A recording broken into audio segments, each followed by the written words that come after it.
السلام علیکم۔ وعلیکم السلام۔ سر ابھی تھوڑی دیر پہلے یہاں سوشل میڈیا کی بھی بات ہوئی، اور میں سوشل میڈیا پہ جب فار ایگزامپل جب میں ڈیلی اسکرول کر رہا ہوں تو مجھے بہت سارے لوگ اس بارے میں بات کرتے ہوئے دکھ رہے ہیں، اسٹیبلشمنٹ کے بارے میں، اور بہت سے جرنلسٹ بھی ہیں جو پارٹیز کے بارے میں بات کر رہے ہیں۔ لیکن سوشل میڈیا پہ آواز اٹھانے سے مجھے کوئی خاص چینج نہیں دیکھا ہماری گورنمنٹ میں، ہماری پالیسیز میں۔ اس کے علاوہ اگر ہم بات کریں جرنلسٹ کی، بہت ساری جرنلسٹ ہیں جو پارٹیز کے بارے میں، اسٹیبلشمنٹ کے بارے میں بات کر رہے ہیں، اس سے بھی کچھ نہیں ہو رہا ہے۔ اس کے علاوہ اگر ہم دیکھیں کہ پیسفل پروٹیسٹ کی بات کریں، جیسے آپ نے کہا ایک پیسفل انقلاب اگر آئے، تو پیسفل پروٹیسٹ کی اگر ہم بات کریں تو ماشاء اللہ سے جو ہے وہ فائرنگ ہو جاتی ہے ہم پہ۔ اس پیسفل تو نہ رہا نا پھر۔ ہاں تو وہی ایگزیکٹلی، تو پروٹیسٹ ہو رہا ہے، اگر پیسفلی ہو رہا ہے تو آگے سے فائرنگ ہو جاتی ہے۔ اور تو as a member of the youth مجھے اپنے سامنے دو آپشنز دکھتے ہیں۔ پہلا آپشن یہ ہے کہ ادھر میں ملک چھوڑ دوں، دوسرا آپشن یہ ہے کہ ایک ہی بار بڑا وائلنٹ پروٹیسٹ ہو، ایک بڑی ریولوشن آئے جیسے کہ ہمارے نیبرنگ کنٹریز میں آئی ہے۔ تو آپ کے خیال میں گورنمنٹ کو اور پولیٹیکل پارٹیز کو کون سی پرابلمس کو ایڈریس کرنا چاہیے، کن چیزوں پہ بات کرنی چاہیے، کن چیزوں کو ٹھیک کرنا چاہیے، تاکہ ہم یہ فیٹ جو نیپال کی اور بنگلہ دیش کی اور ایک بہت ٹائم پہلے ٹرکی کی جو یہ فیٹس ہیں، یہ ہم اس کو اوائڈ کیسے کر سکتے ہیں؟ نہیں، بنگلہ دیش اور نیپال کی تو اوائڈ کرنی چاہیے، ترکیہ کی تو اوائڈ نہیں کرنی چاہیے۔ اس کی تو میں مثال دے رہا ہوں آپ کو کہ وہ کس طرح سے انہوں نے کیا۔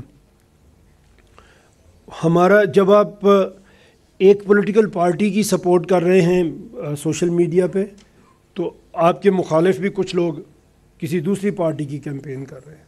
آپ ایک لیڈر کی بات کر رہے ہیں، لوگ کسی اور لیڈر کی بات کر رہے ہیں۔ ہم اس وقت پالیٹکس کی بات نہیں کر رہے، کوئی بھی لیڈر آپ کا ہو سکتا ہے، لیکن انفارچونیٹلی ابھی تک کسی لیڈر نے ہمیں وہ رزلٹس نہیں دیے جو ملنے چاہیے تھے ہمیں، جو یہ قوم، جو یہ ملک ڈیزرو کرتا ہے۔ کسی لیڈر نے، میں اکراس دا بورڈ کہہ رہا ہوں، بالکل بے خوف ہو کے کہہ رہا ہوں کہ مجھے کوئی چیلنج نہیں کر سکتا اس پہ کہ کس لیڈر نے ہمیں رزلٹس دیے ہیں۔ اگر آپ اکانومی کی بات کریں، اگر آپ اپنے ایک انڈیکیٹر آپ کی روپی کی اسٹرینتھ ہے، اس کی بات کر لیں، زیادہ آسان ہے۔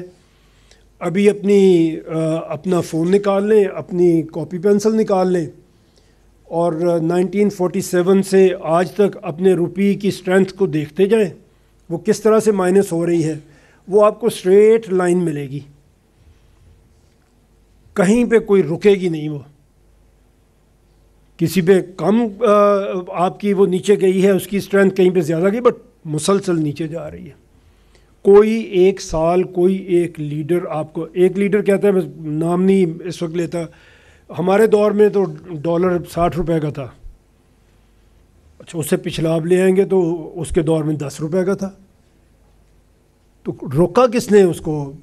وہ ابھی 300 تک کیسے پہنچ گیا؟ اس میں سب کا کنٹریبیوشن ہے، اس میں ہر ایک کی پالیسیز شامل ہیں۔ آپ کسی بھی چیز کو لے کے آ جائیں، کوئی بھی آپ جو اس ملک کے ساتھ ہوا ہے اس کا آپ ایک گراف بنا لیں، خود بیٹھ کے بنا لیں، اور آپ دیکھیں وہ گراف آپ کو کیا بتاتا ہے، ڈیٹا آپ کو کیا بتاتا ہے۔ تو اس لیے ایک لیڈر کی فیور میں بات کرنا، دوسرے لیڈر کی فیور میں بات کرنا، اس سے آپ کو امپیکٹ نہیں ملے گا۔ امپیکٹ ملے گا آپ ایک مقصد کے لیے بات کریں، آپ کا ٹارگٹ ایک ہونا چاہیے۔ ہم یہ کہتے ہیں کہ ہم نے اس ملک نے آگے بڑھنا ہے، ہم کیوں چھوڑ کے چلے جائیں؟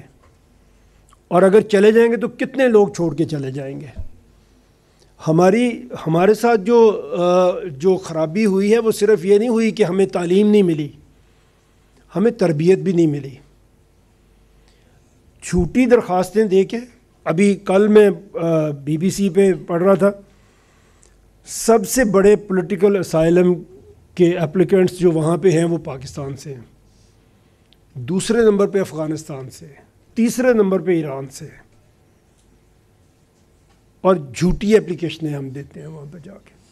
گرومنگ گینگز وہاں پہ پکڑے گئے، سب سے زیادہ کون تھے؟ پاکستانی تھے۔ کشتی ڈوب جاتی ہے, 250-300 لوگ مر جاتے ہیں. سب سے زیادہ تعداد کس کی تھی؟ پاکستان کی تھی. اور 40-50 لاکھ روپیہ دے کے ہم اس کشتی میں بیٹھتے ہیں جو ڈوب جاتی ہے. تو 50 لاکھ ہمیں یہاں کسی نے کیوں نہیں بتایا کہ اگر ہم یہاں پہ ایک ریڑھی بھی لگا لیں گے 50 لاکھ کی, 10 لاکھ کی, تو ہم کچھ کما لیں گے. باہر جانا میں اس کو برا نہیں کہتا ہوں, بٹ وہ باہر جائے جو باہر جا کے اپنی زندگی کو واقعہ میں بدل سکتا ہے. اس کے پاس کچھ ہنر ہونا چاہیے, اس کے پاس کوئی ایسی خوبی ہونی چاہیے کہ وہ اپنے لیے بھی عزت کا مقام بنائے اور اپنے ملک کے لیے بھی بنائے.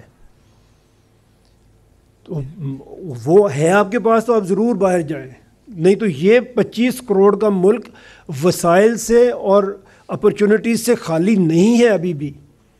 آپ کے لوگ یہاں بھی ترقی کرتے ہیں, یہاں بھی آگے بڑھتے ہیں. I started my political career as a councillor of Lahore Metropolitan Corporation, and I reached up to District Nazim of Lahore for 2 terms without any political party. تو آپ کر سکتے ہیں, آپ بھی, ہر کوئی کر سکتا ہے. صرف آپ کے پاس کانفیڈنس ہونا چاہیے. انیبلنگ انوائرمنٹ ضرور اسٹیٹ کو دینے چاہیے, بٹ آپ ٹوٹلی بھی تو ڈپینڈنٹ ہو کے نہ بیٹھے. کچھ تو کریں گے آپ تو آپ آگے بڑھیں گے. اپنے پیرنٹس کی سٹوری کا بھی سن لیا کریں, ان کی طرف ان کے ساتھ بیٹھ کے. یہ ملک ابھی ہم دیکھتے تھے, جہاں میں رہتا ہوں لاہور میں, مشکل سے ایک گھر میں ایک گاڑی تھی جب ہم چھوٹے تھے. اب میں صبح فجر پہ مسجد میں جاتا ہوں, کھلے گھر ہیں, بڑی جگہ ہے, بڑے بڑے گھر ہیں وہاں پہ اس علاقے میں, ماڈل ٹاؤن میں رہتا ہوں. لیکن ابھی بھی لوگوں کے پاس اتنی گاڑیاں کہ گھر میں کھڑی نہیں ہو سکتی, روڈ پہ کھڑی ہوتی ہیں. اگر 4 لوگ گھر میں ہیں تو 5 گاڑیاں ہیں وہاں پہ. تو یہ سب کچھ تو ملا ہے. انیکول ہے, انیکوالٹی ہے. لوگوں کو کچھ کو بالکل نہیں ملا, کچھ کو زیادہ مل گیا ہے, لیکن لوگوں نے ترقی تو کی ہے اس میں بھی رہ کے. تو مایوسی اتنی بھی نہیں ہے, لیکن ہم یہ راستہ تلاش کرنے کی کوشش کر رہے ہیں کہ جس میں ہم تیزی سے آگے بڑھ سکیں, آپ لوگ آگے بڑھ سکیں. ہم تو پہنچ گئے ہیں جہاں پہ ہم نے پہنچنا تھا. یہ 44% بچے جن کی سٹنٹنگ گروتھ ہے, یہ 25 ملین جو اسکول نہیں جا رہے, یہ آپ کے پیر کی بیڑی بنیں گے. آج آپ ان کو ٹھیک کرنے کی کوشش کریں.